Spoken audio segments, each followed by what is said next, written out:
但是在这个位置要设置一个景观水池，所以呢，可能工程的时间要超期。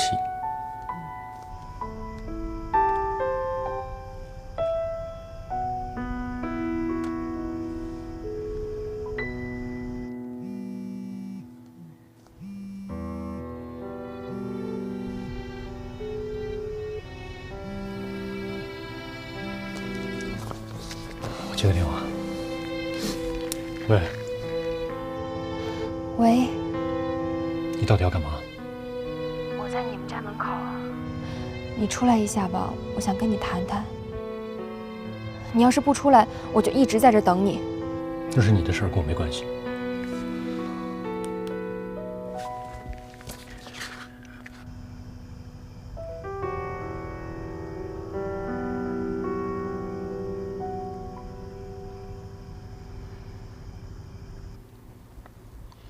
是依然吧？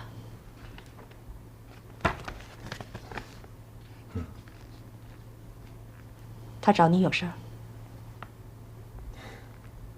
说只想跟我说说话，在咱们家大门口呢。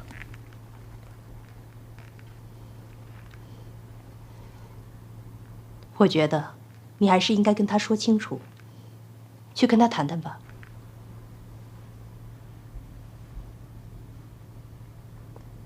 好，我出去一下。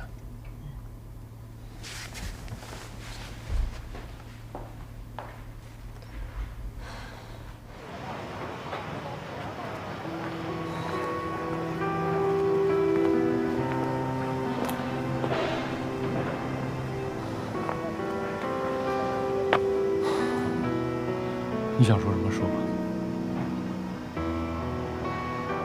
依恋想让你周六陪他一起去上亲子互动课。我没时间。还有，从今天开始，我跟依恋和你没有任何关系，请你不要再以此为理由来打扰我的生活。既然没有关系，那你为什么还要给他录这个？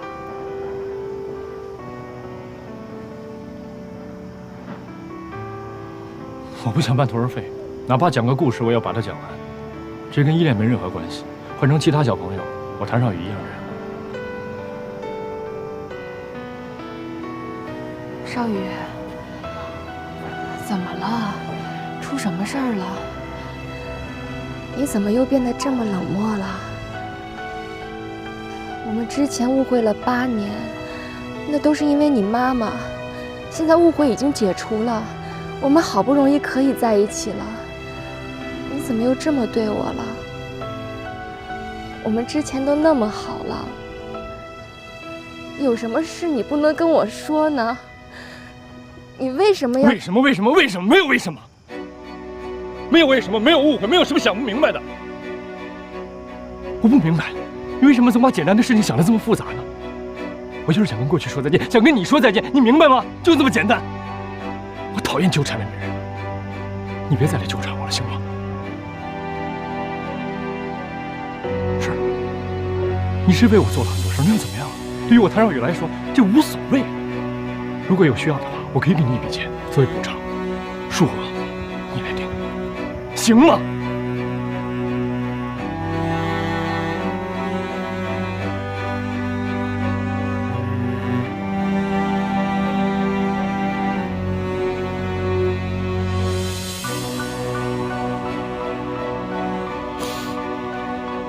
韩少宇，这是你的真心话吗？是，我说的不是人话吗？你听不懂啊？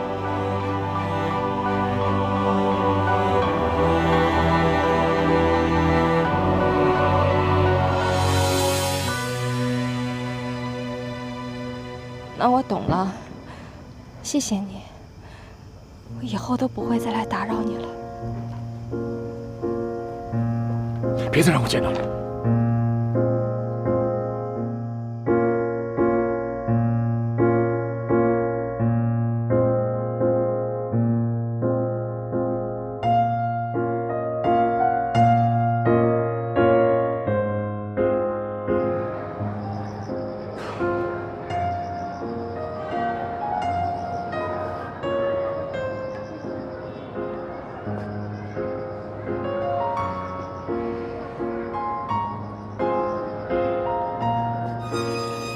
跟这儿干嘛呢？有些事儿家里说不方便，想跟你商量一下。哦，又是依然的事儿吧？劝了没用，早早回房间睡了，情绪还是很低落。这依然这性格吧，你也不是不知道，谁劝都没用，主意大着呢。你说这谭少宇吧，也是，这刚刚跟这依然稳定下来啊，这依恋的身份也明确了。你说这水到渠成了吧？在这坎节上，你说，哎呦，怎么来这么一出啊？这有什么好惊讶的呀？他就是这样的人，一点责任感都没有。真是依然被他折磨了8年，这还不够？什么意思呀？全世界都应该爱他，无条件接受他才对。不是你怎么突然间又这么极端呀？不是前段时间还夸人谭少宇来的吗？这世界上啊，除了非黑即白之外，也有中间段。我不是极端，我是太善良，我就是被他蒙蔽了。你干嘛呀？你干嘛老向着他说话？什么意思呀？是？我怎么躺着也能中枪啊？我这就事论事呢，也能说到我头上？男人都一样，怪不得从来不站在我和依然的角度说呢。一丘之貉。哎，我说你这是生什么气呀？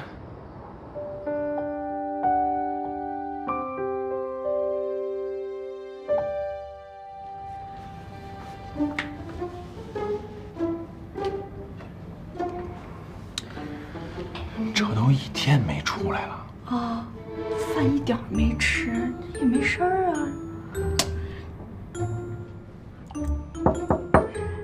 依然，那个出来吃点东西吧。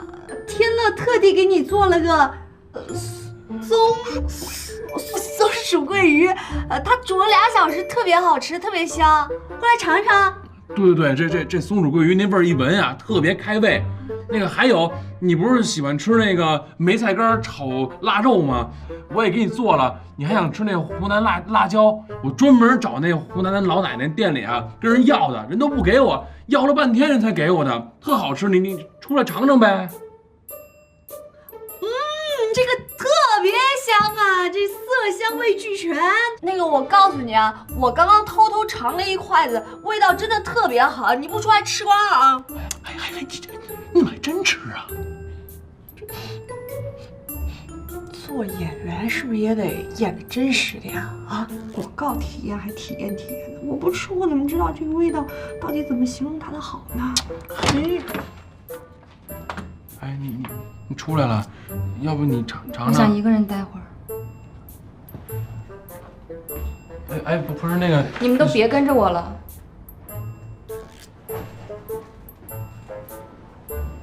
我这穿成这样，这么热下去跑步啊，这不得中暑啊？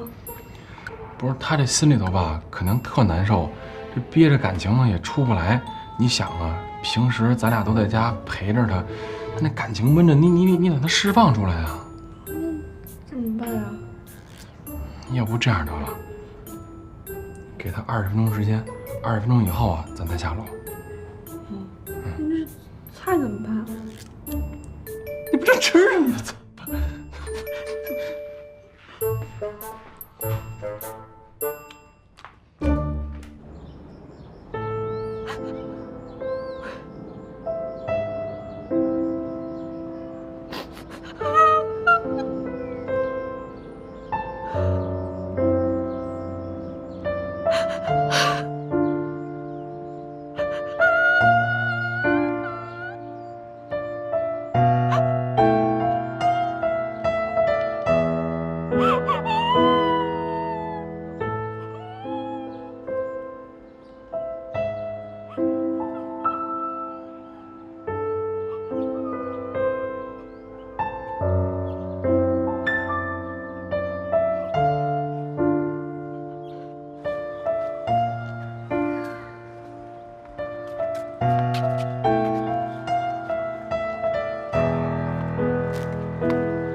依然，要不咱回去吧？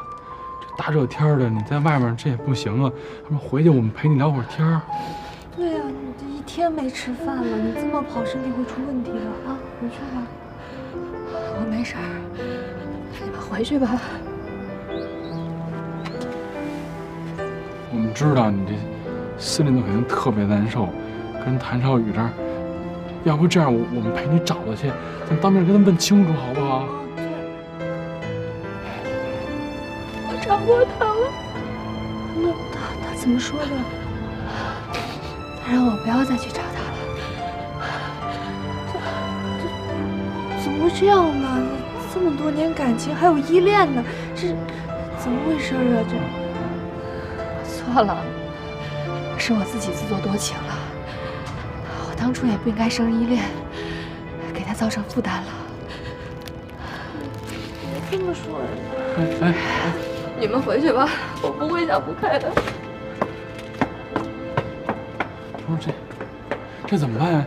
依着这性格，咱俩肯定弄不回去啊！你看着我，配合点啊！啊，我配合你，不是你是。哎呦，梅兰，你那个你依然，梅兰你中暑了，过来帮忙扶一下啊！来，好了啊！来，这是冰镇薏米莲子羹啊，来把它喝了。梅兰，你中暑了，你给我喝什么呀？对，他不是中暑了吗？这时候喝冰的肯定不行。再说了，这玩意儿有点补，身体虚的人那个不能喝太补的东西，是不是？对，那个依然，你帮我喝吧。对，我盛都盛出来了，再倒回去该坏了，怪浪费的啊。来，拿着，冰的啊，跟天外头跑了半天了，把这冰镇的喝了，对身体好。要不然你回屋喝去。哦，那火上啊，我还炖那个绿豆粥呢，你想喝我再给你盛啊。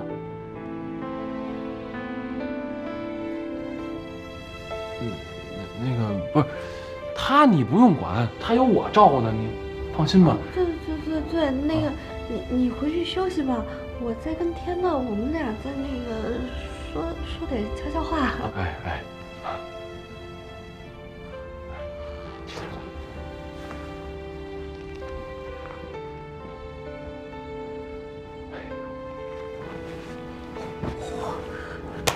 怎么着，演的不错吧？演的是不错，可这治标不治本呢，他下次再折腾咱怎么办呀？我要是依然，谭少宇这种人，我根本不稀罕。什么呀？哎，那你说我是不是应该找谭少宇好好聊聊啊？这事还真得你去说。我这个脾气一到那儿，肯定噼里啪啦，我就会揍他一顿啊！你就跟他说，谭少宇，你这个混蛋啊！依然为你不吃不喝都快变神仙了，你就是这样对一个为你生过孩子、等了你7年的女人吗？反问。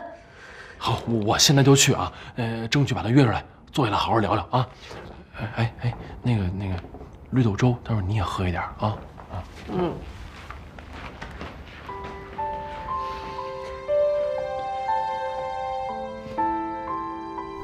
依然现在呢是不吃不喝的，你是不是得把这件事说清楚，不然会有严重的后果。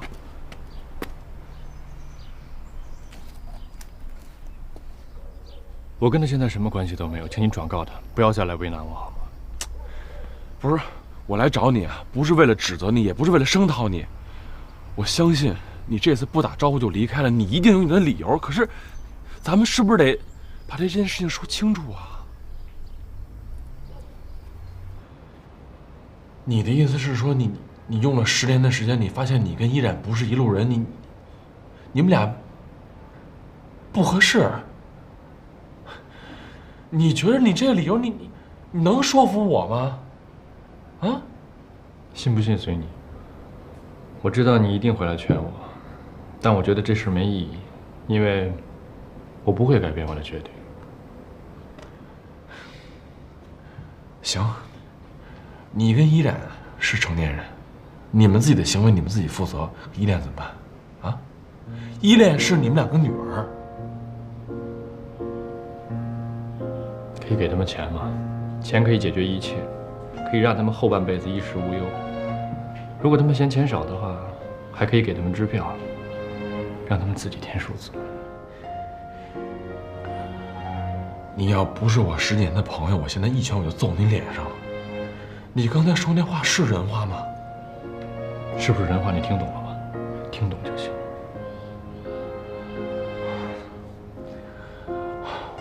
我今天来找你啊，我就想告诉你，依然这2天不吃不喝的，怎么劝都没用。我不知道你心里是怎么想的，如果你愿意对他负责任的话，你至少是个有良知男人的话，你应该把这事跟他说清楚吧？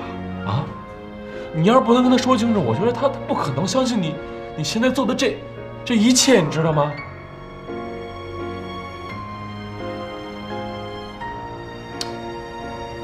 好，那就再见一次。记得别带美兰妮，以她的脾气，我不想大家不愉快，我不想不欢而散，可以吗？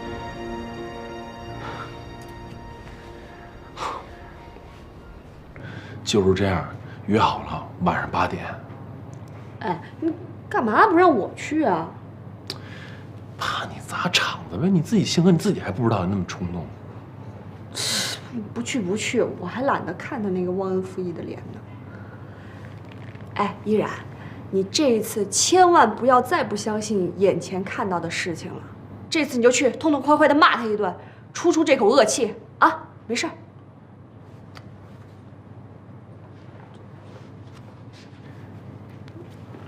分场合，你说什么呢？你怎么不看气氛说话呢？你这样说他心里不更难受吗？我是要劝他想开的，我说错了。想开点，看你脑子长得挺小吧，真是没东西，我发现。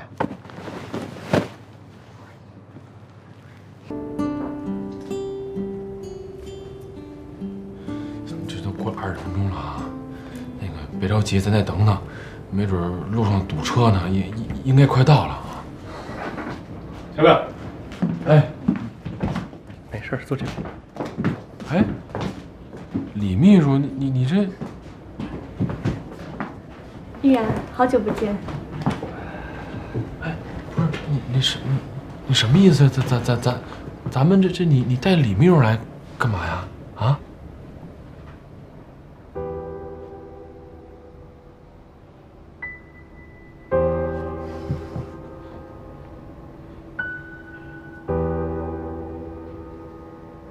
哎，不是你们现在不是你什么关系啊？看不出来吗？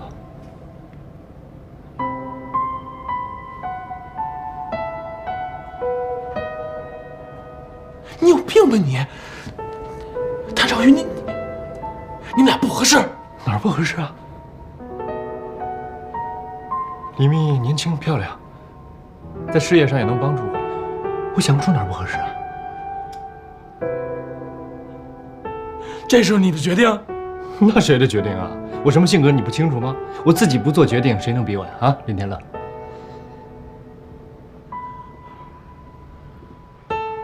那你那天跟我求婚的时候，说的话、做的事都是假的吗？你跟我说，你再也不会离开我跟依恋了，你会一辈子都留在我们身边的。是真的，但只是那个时候是真的。人嘛，有的时候会冲动啊，会说出一些没有想清楚的话嘛。我希望你不要太介意，也不要记得太深，忘了吧。一句不要介意，这一切都解释了吗？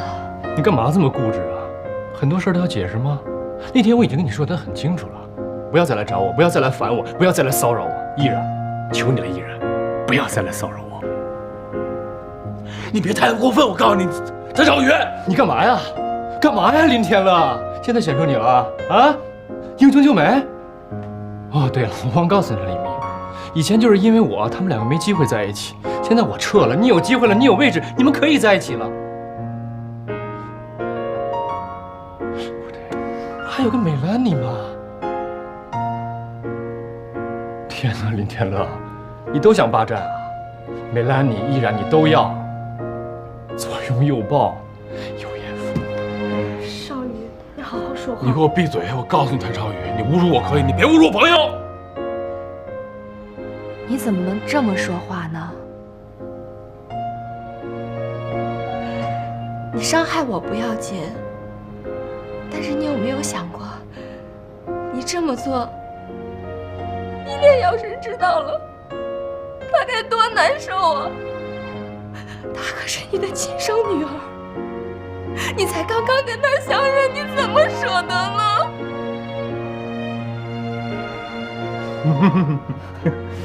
亲生女儿，我有什么舍不得啊？你不说我还想不起来，这事儿我没推敲过呀。做过 DNA 吗？做过亲子鉴定吗？你说依恋是我的女儿就是我女儿，那我还在想呢，有没有是这种可能？你跟其他人生了这个孩子，让我当冤大头来养，有没有这可能啊？天乐，你说啊？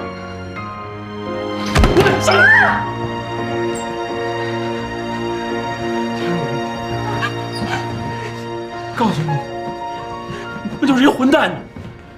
依然，谭总，你没事。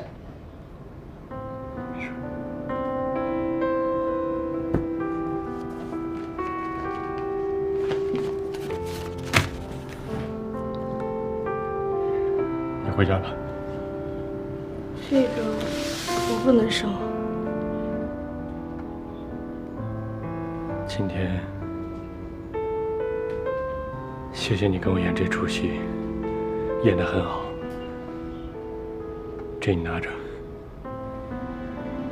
谭总，有些话我不知道该说不该说，但是我觉得依然是个好女孩。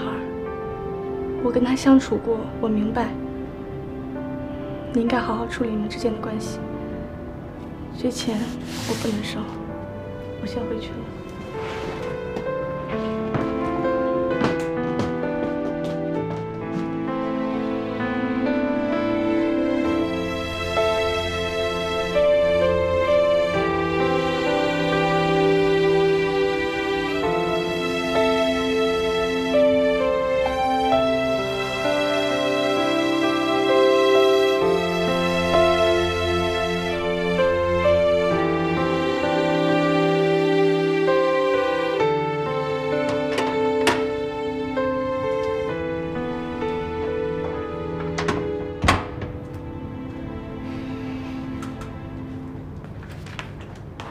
怎么样？睡了？哦。太不像话了，真是！你今天那拳给他太好了，要过去啪啪两嘴巴，我让他看看自己说什么混蛋话呢？啊！不是以前别人跟我说呀，我还不相信，还老帮他解释。这回我算是信了。我跟你说，哎，他当着依然的面能说出那些话来，你说这么多年哥们儿，我怎么就能看错了他了呢？想看依然这样多难受。咱们算是看着他们重逢，消除误会，重新在一块儿，现在又到这个地步。我告诉你，谭少宇这个人极不负责任，完全想一出是一出，由着自己性子来，是不是？我这回啊，也算是看透他了。哎，当着依然的面就跟那什么李密啊，就那么亲热，咱就不说了。他居然说这依恋不是他亲生的，你说多混蛋呢？哎呀，我天！行了，别想了。现在依然也算是看清楚了，难受归难受，也不会伤害自己。咱们也都别想了，过去的都过去啊，都有好，别烦了。你说我能不烦吗？哎，这依然跟谭少宇这出事不说吧，这夏丹又闹着跟这爱宝要分手，你说这最近都怎么了？这是？他们俩又怎么了呀？我还不知道呢。这爱宝不在医院呢吗？我觉着我得找这夏丹好好问问去。嗯，我陪你一块儿吧。你就别去了，你在家呀，好好看着他吧。他这心情肯定特别不好，我怕他出什么事儿。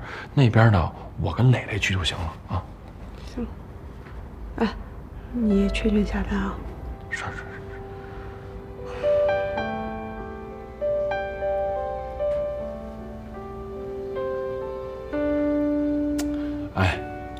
该讲的道理也讲完了，该说的也说通了，该跟你妈说明白了也说明白了。你说你现在摆这么张脸给我们，你什么意思啊？啊？不是，李爱宝同志，你要有什么要求，有什么需要，您说出来行吗？你不说出来，我们哪猜得着啊？啊？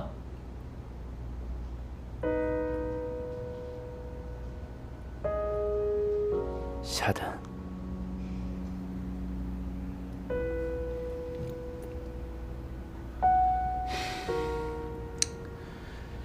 这个呢，我们只能说帮你尽力想想办法，行吗？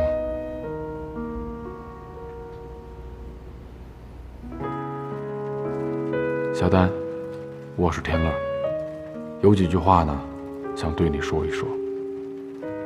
你对着普通人都能时刻报以微笑，对一个你爱的，并且是你爱过的人，用得着这么绝情吗？爱宝为了你，现在躺在病床上，腿都断着呢。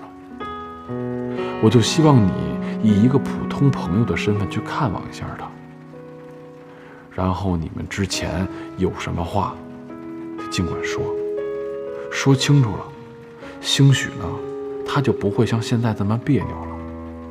然后，你们感情的事儿呢，归你们感情的事儿，这也不妨碍嘛。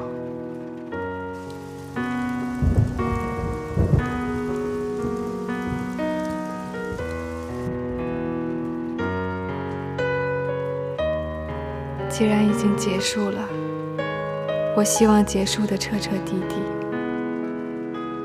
我还有自己的生活，也不想他沉溺在过去。就告诉他，我是一个忘恩负义、见异思迁、不念旧情的坏女人。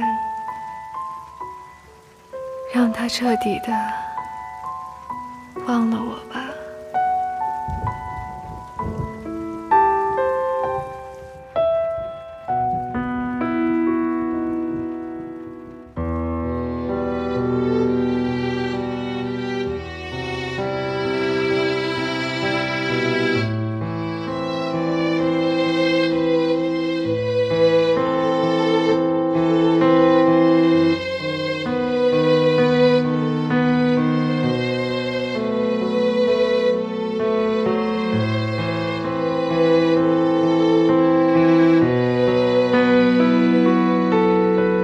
事儿呢，就是这么个事儿。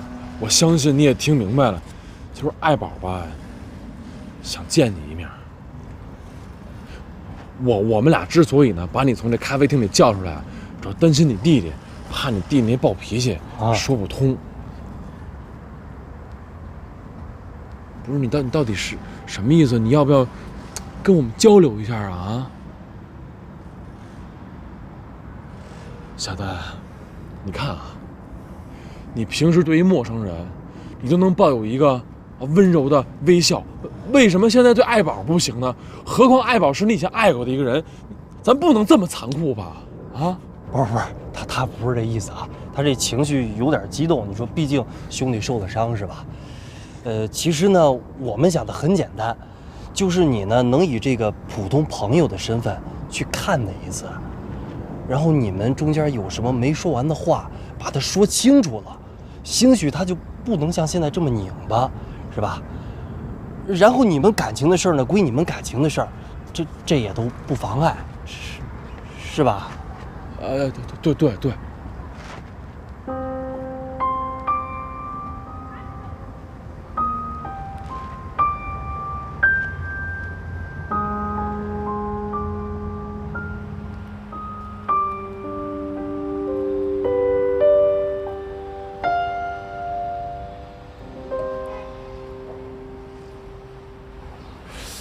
不是他这是什么意思啊？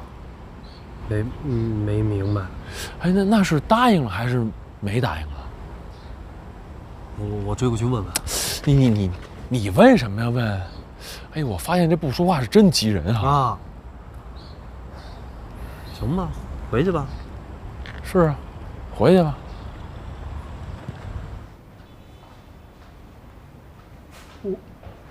我都伤成这样了，他都不愿意来看看我。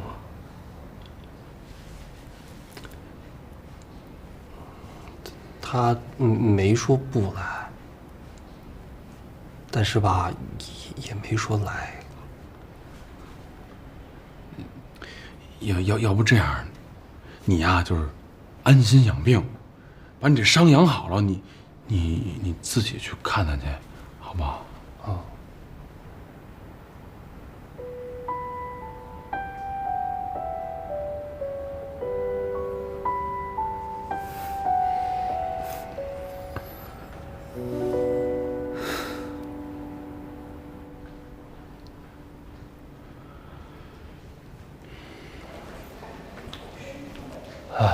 你说这么恩爱的一对儿，他都走不到一块儿。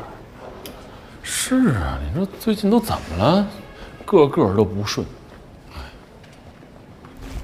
哎呦，干什么呀你啊？薛晶晶啊？哪儿呢？进去了，那边。不是，薛晶晶来医院干嘛呀？我怎么知道啊？看错了吧？不可能，我还能看错薛晶晶？这。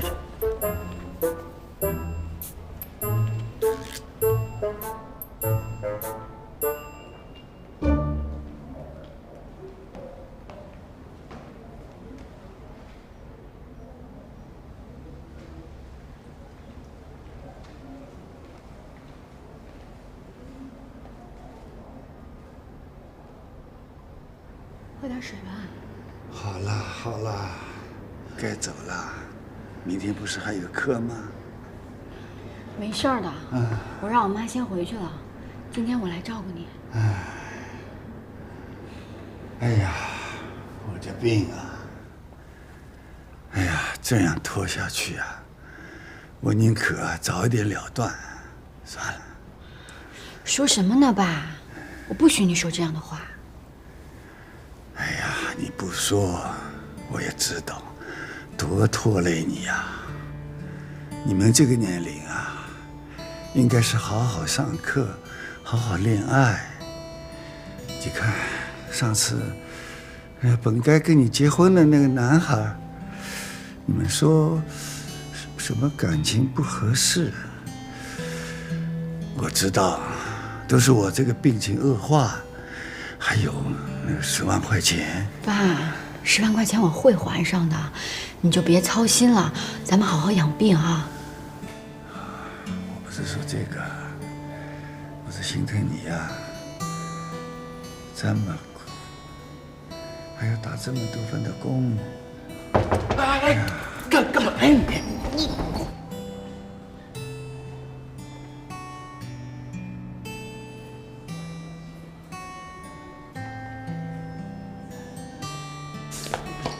放开我！干嘛呀你要？我去跟他道歉去。道什么歉？你现在进去道歉去？你认识人家爸爸吗？啊？你知道人爸爸得什么病吗？啊？你知道徐晶晶跟那照他爸照多长时间了吗？你就瞎进去？道什么歉？道歉？我不管，我就是要跟他道歉去。我误会人家了，你知道吗？啊？你知道他有多难吗？啊？我不管。反正我想清了，我必须要跟他道歉去，哪怕他不理解我，我跪在那儿让他抽我嘴巴子也好，直到他理解我为止，直到他原谅我为止，我就要跟他道歉去。你神经病吧你！你进去给人跪下，然后抽自己嘴巴子自残，你不有毛病吗你？啊，你呀，听我的啊，冷静行不行？先冷静了好不好？你现在进去，你说你跟人说什么呀？啊，冷静了，冷静。该怎么办呀？你甭管怎么办，你先得冷静了，搞清这件事情来龙去脉，咱再说怎么办，好不好啊？冷静冷静，大不了明天再来，明天再来，好不好？来，行了，想清楚了，明天来，想清楚了啊，不着急啊。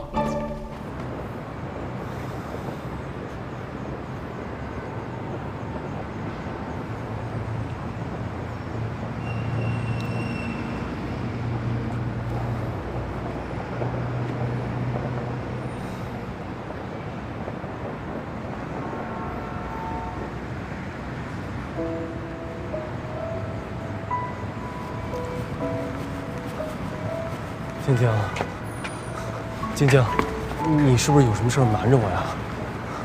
我说了，我不想再看见你了，咱俩没有任何关系了。不是，晶晶，我错了，我对不起你，我跟你道歉。我不接受道歉，放手！我不放手，晶晶，是，我知道你恨我，我也恨我自己，我恨不能自己把我自己都抽一顿。我知道是我的错，要不你打我，骂我也行，但我求求你，千万别离开我好吗？磊磊，你先松手，你能不能换位思考一下？如果你是我的话，我这么怀疑你，你会怎么想？我薛晶晶在你眼里就这么肮脏？不是我知道我错了，你再给我一次机会，行吗？你有什么难处，你跟我说，咱们一块儿解决呀。我为什么不告诉你？因为我怕你担心，我怕连累你。不是。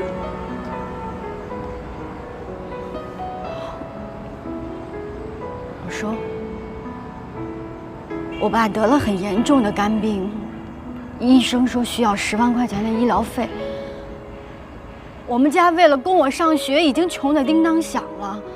我不知道我从哪儿能弄到这笔钱，我没有办法，我只能去跟别人相亲，就是为了拿到这笔彩礼钱，给我爸治病。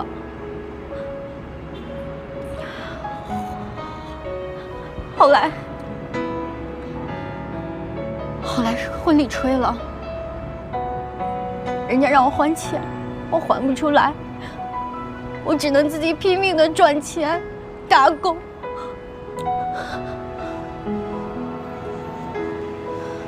不是，晶晶，我也不知道你这么难啊。我要早知道你这么难的话，我肯定会想办法跟你一块儿解决，不是？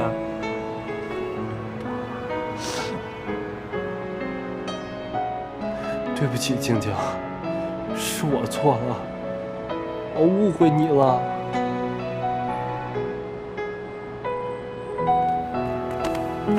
我爱你，晶晶，我真的爱你，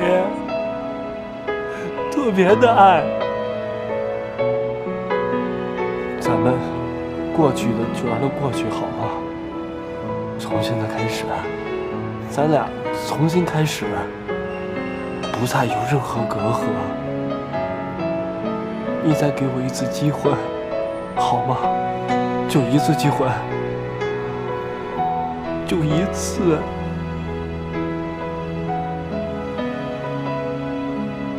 好吗？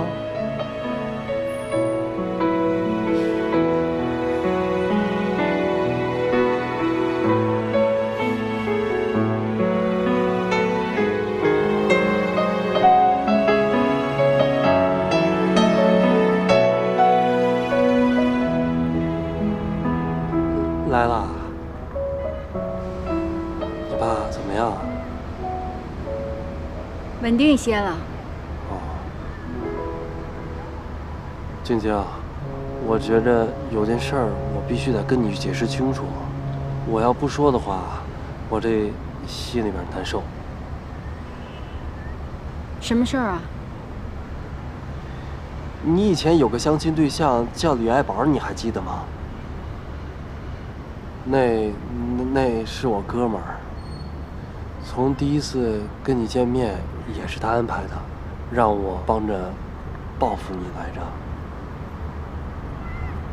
但是我发誓啊，我从第一次见你开始，我已经喜欢上你了，后面对你也都是真心的。你一定要相信我，我可以对天发誓。说吧，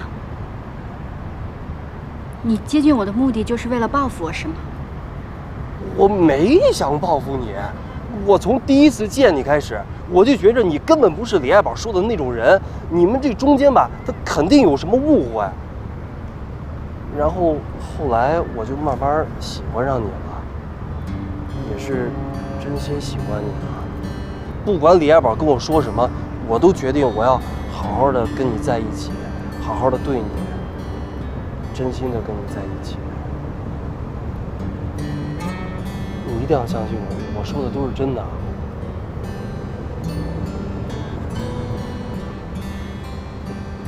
真的得相信我，要不然我跳进黄浦江我都洗不清了。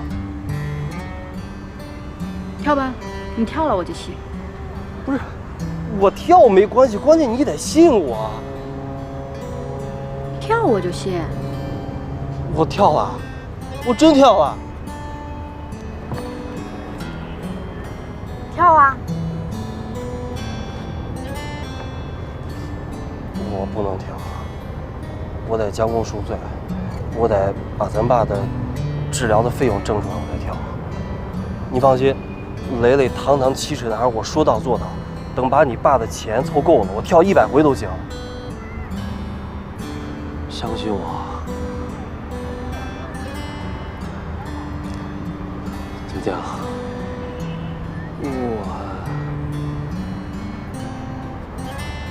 你什么呀？我那说呀！你连这点勇气都没有啊？有，我爱你。我没听见。我爱你。我没听清。我真的爱你。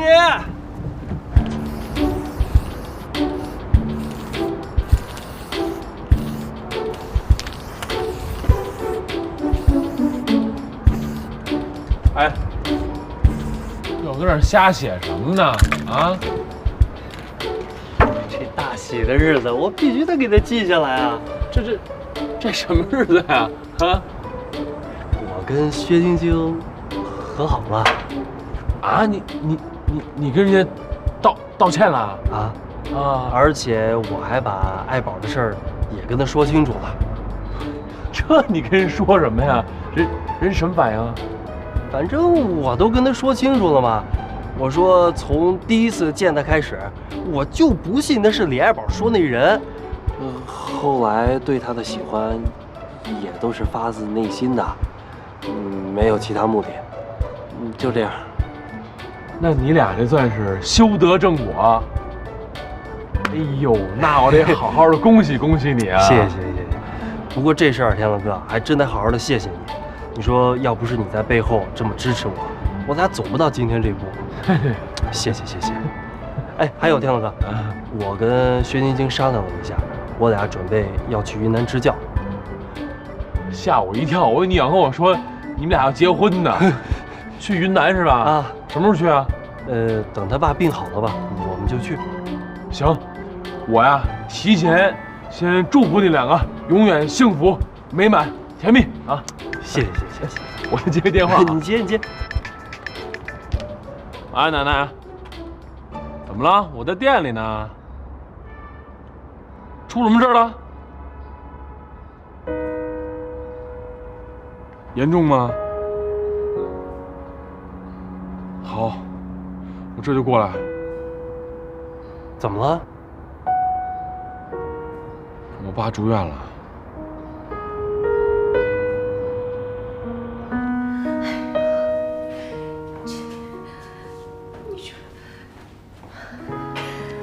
哎呀，你别转来转去了，我都让你给转晕了。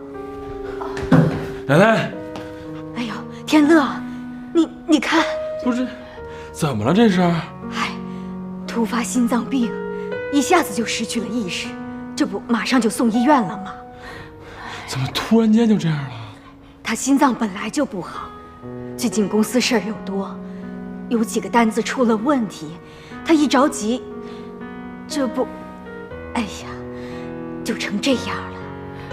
你们谁是林茂华的家属？我们都是。好，那你们跟我到办公室来一趟。哎，你去吧。哎，好。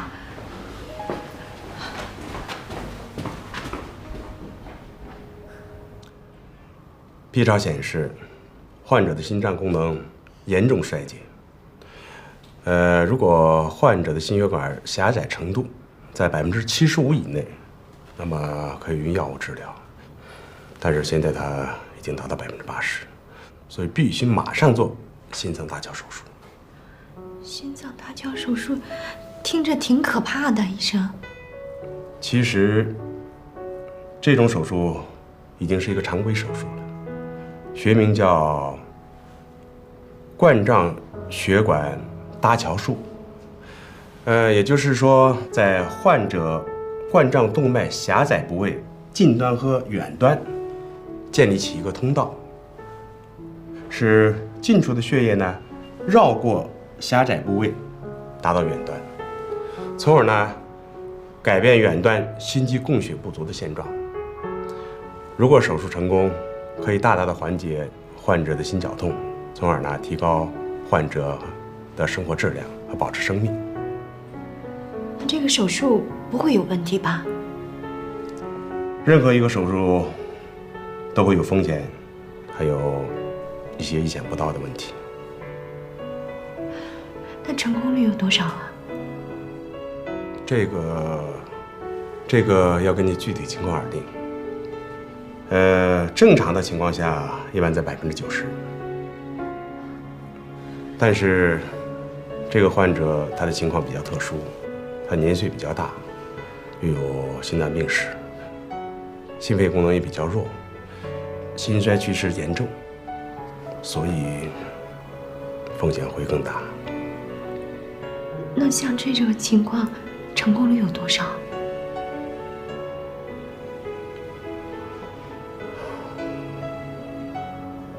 ？50%吧。50%？那这个成功率这么低，我们怎么敢做呀？如果不做，成功率只有0%。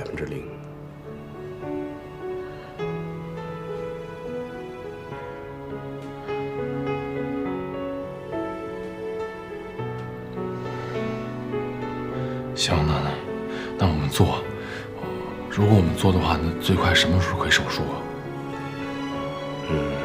我们会尽快安排。这样，你们呢，先在这上面签个字。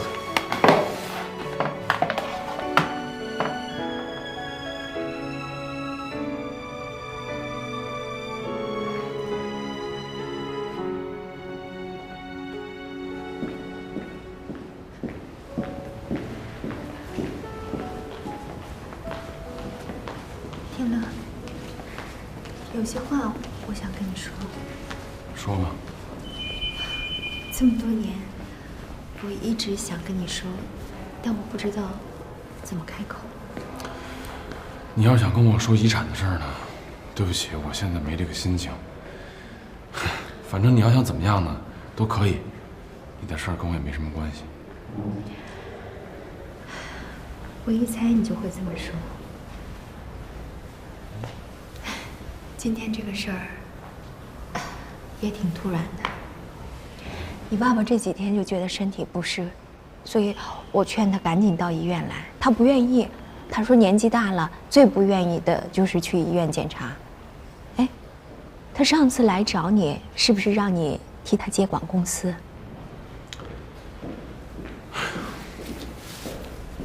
对，他找过我，没同意。我建议他呢就找你。而且你不是一直在乎林太太这个位置吗？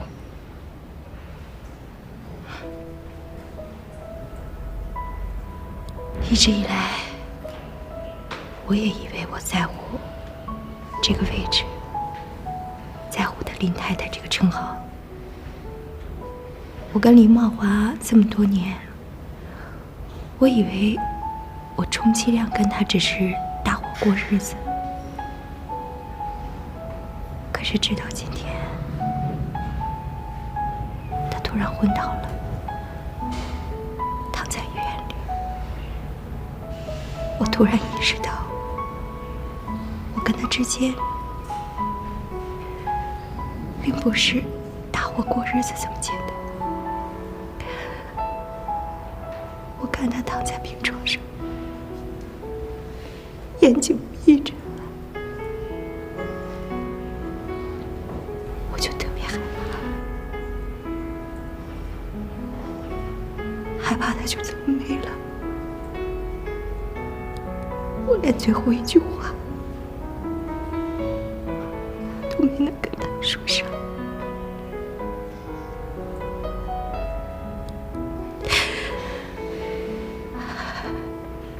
如果可以的话，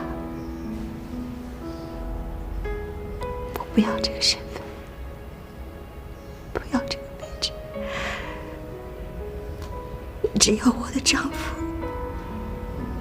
健康。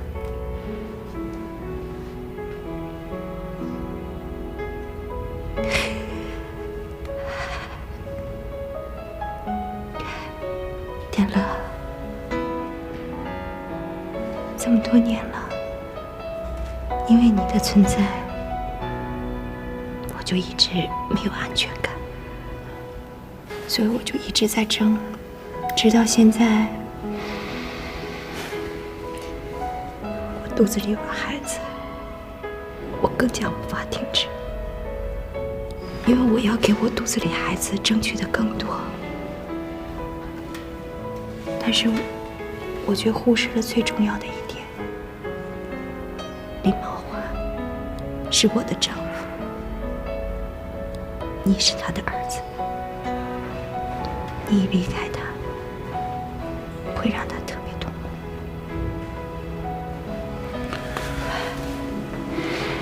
本来我可以改变这些，但是由于我太自私了，我没有去改变。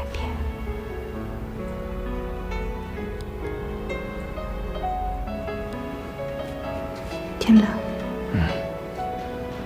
其实当年那场车祸，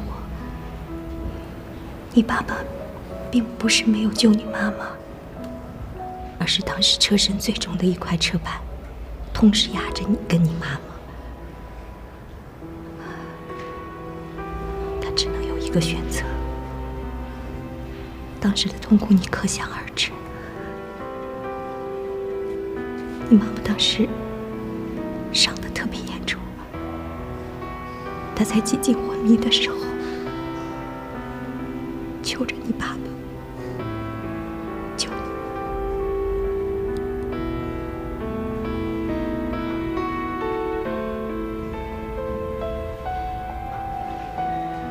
你说是我妈让我爸救我？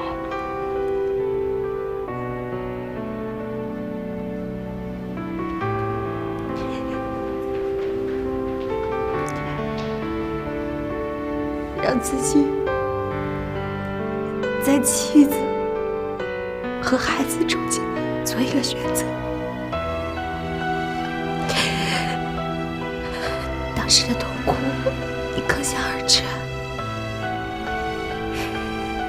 后来，他在最低潮的时候遇到我，而我当时只是一个22岁，刚从外地来上海的小姑娘。我当时需要一个家，一个安稳，让我有安全感的家。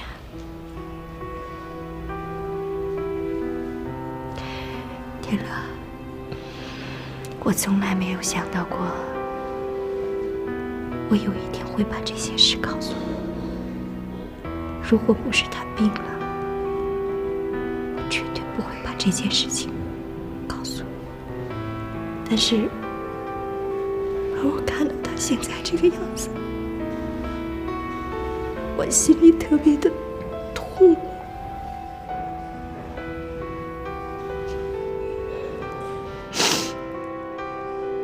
我也不知道的，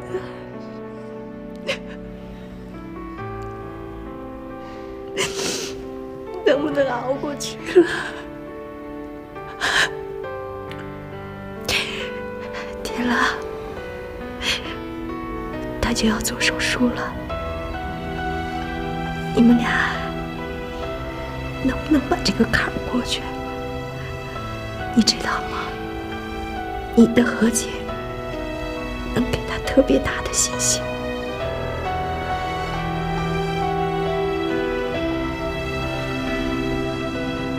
天乐，我求你了。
天手机也不开机，我都快报警了呀！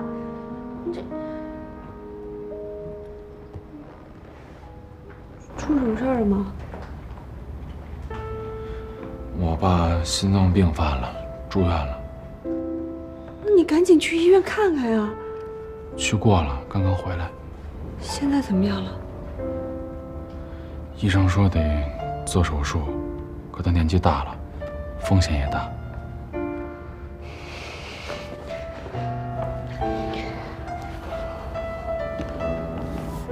天朗，你现在必须把过去的事都放下。你爸一定很需要你，无论发生什么，你毕竟是他的儿子，这一点永远都不会改变。我今天才知道，我爸当年没有救我妈，是因为车体太重，压轴了我们2个人。我妈让他先救我。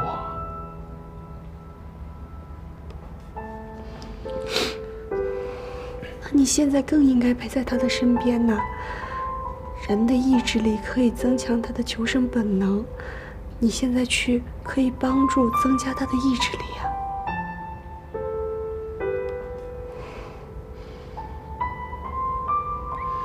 我今天去看他，他闭着眼睛，人瘦了好多。我突然间意识到，我可能跟他相处不了几天了，也许连话都说不上。我现在想努力的回忆，我最后一次跟他说话是什么时候，我都想不起来。他等了我这么多年，让我原谅他，可是我连个微笑都没给过他。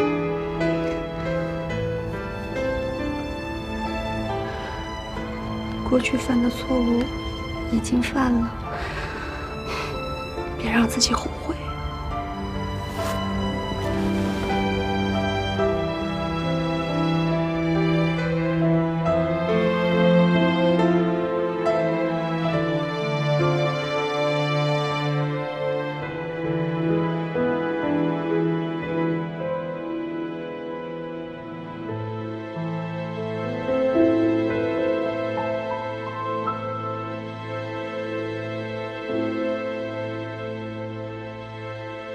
吃口苹果。吃吧。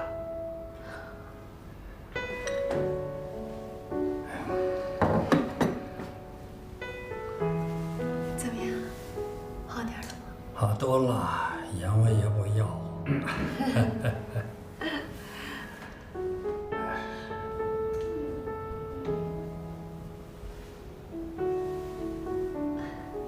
我先上外面看看啊。好，没事，放心啊。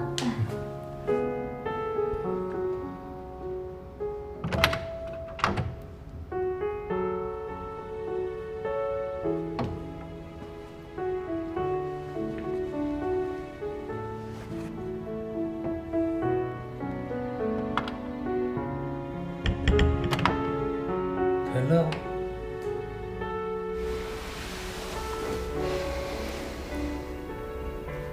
对了，有空来了。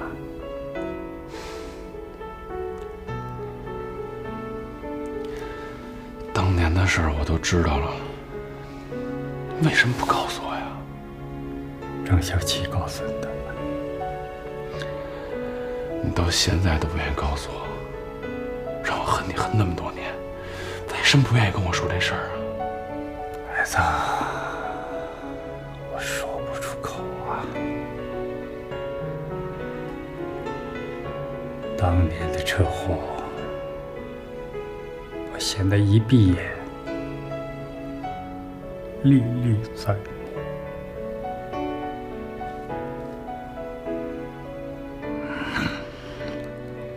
你妈妈满身是血，也昏迷不醒，我惊慌失措，不知如何是好。你妈喘着气，抓着我的手，央求我先救活你。她那种痛苦的样子，触目惊心。我恨恨我自己没有能力能够救活我2个最爱的人。我能跟你说什么？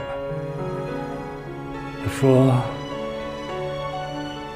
我没能救活你妈。我说我眼睁睁地看着她从我眼前离去。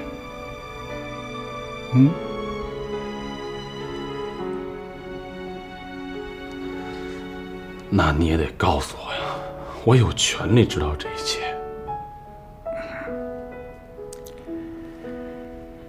孩子，这次手术我不知道能不能熬过去啊。有的时候想想，咱们走了也好，可以去找你妈。这么多年了，我想她呀，想。告诉你啊，必须熬过去啊！张小琪肚子里的儿子，你还没见过呢。你已经错过1次了，还想错过第2次，当个好父亲吗？还有，你公司啊，等你好了，自己回去管去啊！上上下下好几百口子员工呢，我真管不了。孩子，你放心，公司的事儿我都打点好了，你不用担心了啊。你这个心思和志向也都不在这儿。孩子，欠你太多了，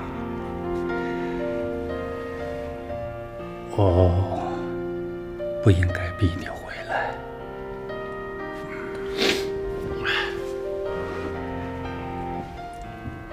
我也没有资格来为你安排未来的前途，我只是对不住你啊，爸。15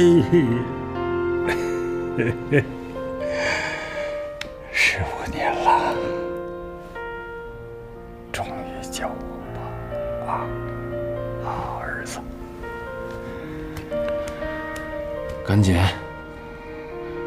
好起来，咱们一起拍个全家福。好，就这么定了啊，好儿子。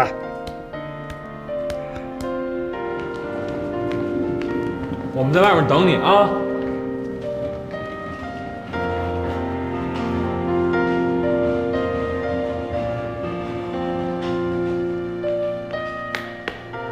进去了。